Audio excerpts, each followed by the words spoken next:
Hello and welcome back to the channel. Well, today I have from Leyi the KV2. Now Leyi, I'm going to say, not really one of my favourite manufacturers. I did the Dicker Max from them a couple of weeks back, which was an absolute nightmare to build. So we'll see how we get on with this then. So usual format, 60-second speed build, some pics, and then we'll get into the review. So let's crack on and build.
So, the Leyi KV2, what do we think?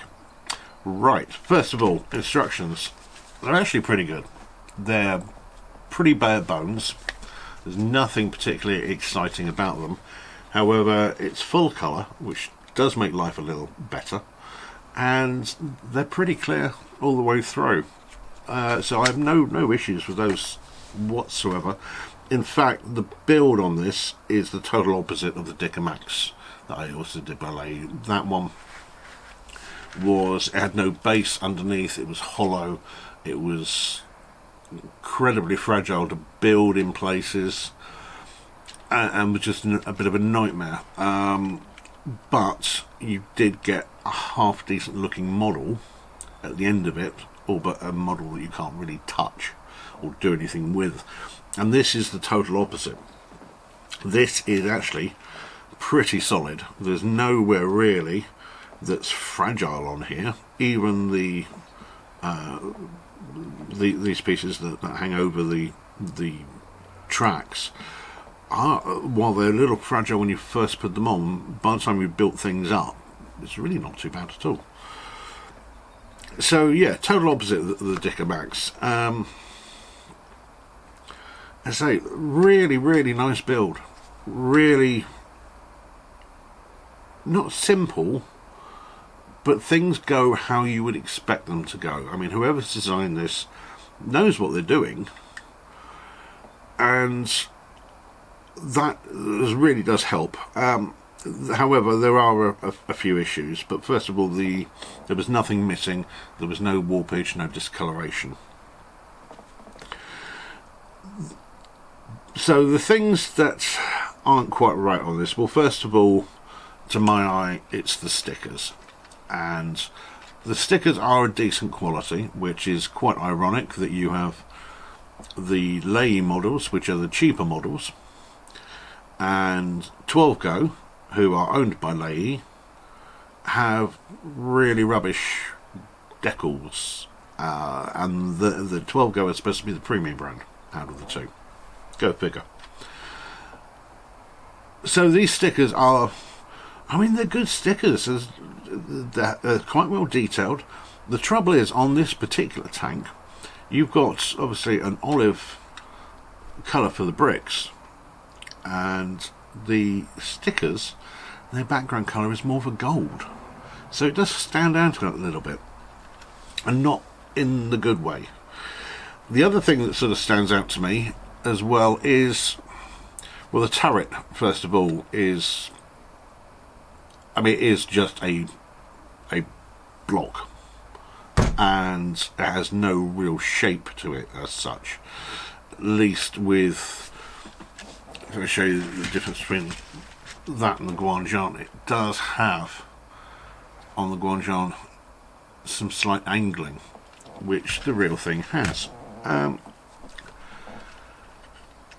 This strikes me as just whoever designed this, that they know what they're doing. However, they just tried too hard. They just tried to put too much on here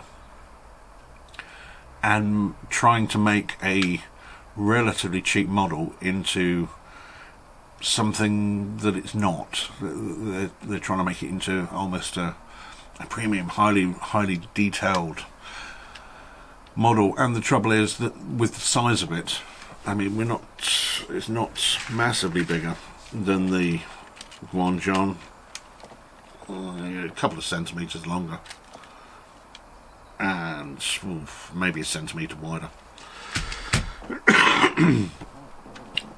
They've just shoved too much on here, and it has slightly ruined the model, which is a real shame, because I think this could have been really half decent if you got the colour right on the stickers and actually lost some of the detail that you've put in here. It would have worked so much better. Fair enough if you were doing something the size of the Challenger or the Abraham's X, then yes, put in that detail, because it has room to absorb that detail. But when you're down to this size, it doesn't really work, unfortunately. It looks too busy and it distracts from everything. Whereas I think that with the Wange one, there is some detail there, but there's not a lot of detail. But I think that works so much better on the model than this one. Now, price-wise, this was £10.36, which can't agree about the price for 550 pieces, something like that. 536 pieces. That's a reasonable price. It's certainly in the pocket money range. That was £7 though. So, and I would take this over that every day of the week with no issues at all. There is one strange thing on here which I couldn't work out. I did go back a couple of times and check it in the instructions, but the return wheels, which you might be able to just see in there, they don't actually touch those tracks at all. So you have, if you're on this side of the model, you have the return wheels and then you have the track, rather than it being on top. It's right off there, so they might scrape each other on the side, and that's it. It's slightly strange, but it makes no difference whatsoever to the movement on the tracks there, so that's fine. Now it does come with 2 minifigures. As I say, I'm not the greatest fan of these particular minifigures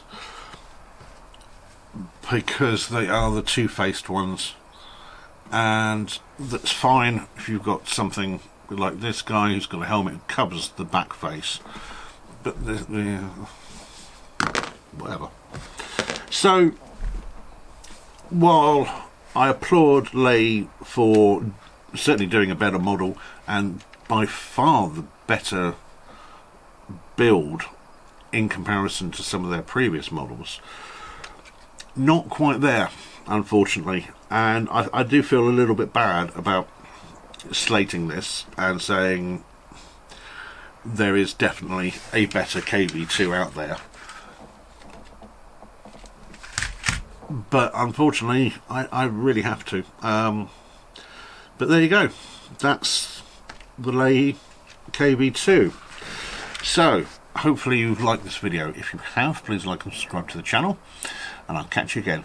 You take care. Bye bye.